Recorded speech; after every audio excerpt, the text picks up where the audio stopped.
Pessoal, eu fiz uma sequência de stories sobre a questão da nova ordem mundial, plano de dominar a nação, controle populacional e tudo mais. Muita gente ficou perdida. Tipo, fala mais sobre isso, nunca ouviu falar sobre isso. E eu falava também nos stories que muitas vezes a pessoa que nunca ouviu falar sobre aquele tema, por não ter conhecimento, por ignorar de fato aquele assunto, acha que é uma teoria da conspiração. Mas eu nunca ouvi falar sobre isso. Como eles vão ter vantagem financeira? Então, se a pessoa não viu uma vantagem financeira, acha que não, ninguém está interessado nisso, né? E a pessoa também acha o seguinte: não, hoje na pós-modernidade não tem pessoas com um sentimento de dominar a população, sentimento totalitário. Não, isso é só em toda a história da humanidade houve situações assim, mas não, a pessoa acha que nessa época não. As pessoas todas que estão no poder, que dominam o mundo, que tal, são pessoas bem intencionadas, então a pessoa não desconfia de nada. Então qualquer movimento global, ela acha que não, são pessoas bem intencionadas, que querem o bem, tá aí um consenso que existe aí. E não é bem assim. Por que só nesta época não existiriam pessoas buscando o poder e dominando a população? Então, quando eu falava sobre a questão do controle populacional, muita gente entrou nos meus directs pedindo mais explicações. Eu vou tentar ser o mais breve possível, não quero me alongar, e vou falar sobre uma das vertentes do controle populacional. São várias, tá? Mas eu vou abordar rapidamente um histórico para você entender, porque esta linha vai fazer com que você entenda que de fato é algo bem articulado. Bom, John Rockefeller era um milionário, um bilionário da indústria do petróleo, né, um americano. Tinha muito dinheiro, ele era cristão, inclusive batista. E ele foi convencido pelo seu pastor, Frederick Gates, de montar uma fundação para fazer o bem. Na mesma época em que ele leu um livro de Carnegie, falava sobre a nossa obrigação moral de fazer algo bom com o nosso dinheiro também. O livro chamava O Evangelho da Riqueza, né? Então começa a Fundação Rockefeller. No início começou muito bem, patrocinando estudos para mulheres negras, investindo em combate às pragas na agricultura, investiu muito nisso, né? Patrocinou inclusive ações missionárias, uma infinidade de ações, e que depois, na segunda gestão de John Rockefeller II e depois John Rockefeller III, a coisa descambou de vez, né? Aí o Frederick Gates, que era o pastor, que foi inclusive o primeiro presidente da Fundação Rockefeller, ele se demitiu, abandonou, alegando que a fundação tinha perdido completamente o intuito e tudo mais.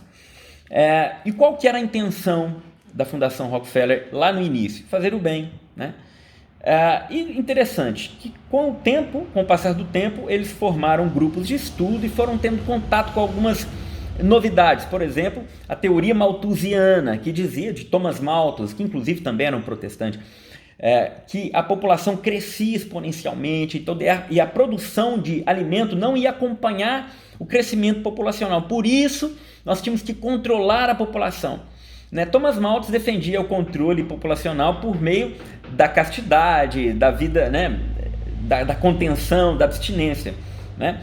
E já os especialistas, né, em controle demográfico, já agora dentro da Fundação Rockefeller, já com a terceira geração de Rockefeller III, já começam a pensar em outras vias e começam a patrocinar lobbies abortistas em países subdesenvolvidos, né? Desenvolve um conselho populacional com 26 especialistas em demografia e fábricas de DIU nos 5 continentes, inventaram inclusive a pílula anticoncepcional, né? Uma série de ações. Nisso foram também se juntando outras fundações grandes, Fundação Ford, Fundação MacArthur, as que eu citei também nos stories, né? E a coisa foi ficando muito grande, né? E eles entenderam em um determinado momento da história que muito mais que combater o crescimento populacional através do meio médico, do aborto, dos contraceptivos, eles tinham que combater a mentalidade da mulher, da família, desconstruir a família, né? A começar pela mulher. A mulher era o ponto nevrálgico da questão. Então, a mulher tinha que ser empoderada, não tinha esse termo na época, mas a mulher tinha que ser lançada para o mercado de trabalho, né? Aí o poder econômico nos grandes bancos também viram nisso uma grande vantagem, foram se unindo forças nesse sentido. E só voltando um pouquinho na história, por que eles queriam então o controle populacional? Porque eles chegaram a essa conclusão da escassez de alimento e a conclusão de que os países emergentes cresciam muito, né? E muito mais do que os países desenvolvidos.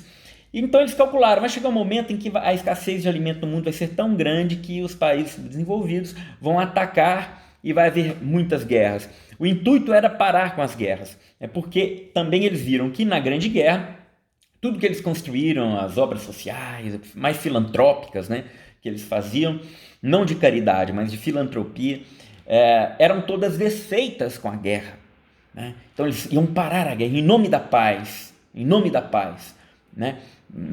Deter o crescimento populacional. E essa técnica foi avançando. Com o sociólogo Kingsley Davis, eles abriram os olhos, demorou um pouco, mas abriram os olhos, e entenderam que a guerra não era pelo meio médico, mas pelo meio sociológico. Você colocar na cabeça das mulheres a mentalidade antinatalista, contraceptiva, porque no dia eles poderiam tirar, né, os contraceptivos, eles poderiam deixar de usar e engravidar, mas se você coloca na mentalidade da mulher, né, que ela não precisa ser mãe, que ela tem que se empoderar, que ela tem que se libertar da família, do marido, então isso era muito mais eficaz. Então eles mudaram a tática ao longo dessa história. Claro, essa história, gente, ela é muito mais complexa e detalhada do que eu estou falando para vocês aqui. Eu estou dando uma linha mais rápido que eu posso para que você entenda que tudo não é uma teoria da conspiração, tá? Então eles começaram a agir desta forma, né? Se tornou então uma guerra cultural, uma guerra social. Deixaram de se reunir, fazer lobby com os governos dos países, começaram a fazer lobby, cooptar os grupos de movimento de minoria, né? O movimento de militância, porque eles entenderam que agora era mudar a mentalidade através da sociologia, mudar o comportamento através da mentalidade, né? E assim agiram. E foram passando pelo feminismo, e vimos aí a tecnologia da ideologia de gênero, né? Que é a desconstrução da própria pessoa, da sua sexualidade, de quem ela é, né? Ela não sabe quem ela é. Se não existe homem, não existe mulher, não existe pai, não existe mãe, não existe família. Então lançaram guerra contra a família, né? E nós estamos vendo essa tentativa de controlar as pessoas já de muitas e muitas décadas atrás. Então isso não é novo. Então a pessoa pensa o seguinte: essa tentativa de controlar as pessoas, de marcar as pessoas, de fazer com que as pessoas tenham uma marca, que tenham um passaporte, que elas possam ter a autorização de fazer aquilo outro, de comprar, de vender. Por que alguém do nada ia inventar uma loucura dessa? Gente, isso não é do nada. Isso vem já de anos. Isso é um aprimoramento do processo. Vocês não estão entendendo. Entendeu? Então, olha o problema que cria a pessoa que não tem essa percepção histórica de como os globalistas já vêm tentando fazer isso há muito tempo. Tá? Agora, com essa história toda de esse controle, essa paralisação total, claro, eles viram nisso uma grande oportunidade de se impor o controle cada vez mais forte, né? Ligeiro, apressando as coisas. Isso é um prato cheio para eles.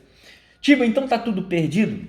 Não acho que esteja perdido, porque eles estão indo com muita sede ao pote. Isso tem consequências, tá? Eles não obedeceram o processo gradual que exige uma revolução cultural. Eles estavam indo bem, mas chegaram um momento, eles viram uma oportunidade tão boa que eles foram com muita sede ao pote. E o controle está sendo muito ostensivo. O que eu acho que vai acontecer?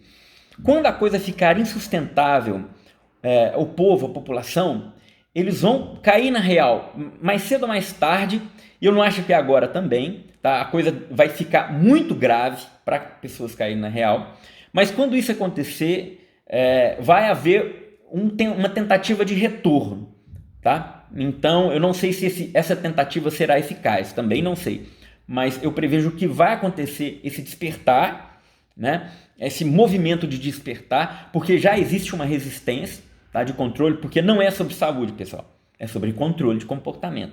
É isso que a gente tem que ter em nossa mente. Então, antes de você sair tacando pedra e rotulando as pessoas disso ou daquilo, de negacionistas ou de teóricos da conspiração, para um pouco, estuda um pouco o tema. Tenta perceber se existe lastro de fato nisso que as pessoas estão afirmando, porque não é do nada. Tá? Isso não está começando agora, isso já é antigo. Bom, é isso, tá? Como eu disse, existem muito mais detalhes por trás disso tudo, que não vou entrar aqui, não é para isso, mas a intenção desse vídeo é fazer com que você entenda. É uma maquete projetada, é um projeto, é um controle pensado, é uma engenharia social, tá? Então, isso tudo que está acontecendo não é fruto do acaso, do movimento social espontâneo. Não é, tá? Então, se você entender isso, tá ótimo. Esse vídeo já valeu. Deus abençoe.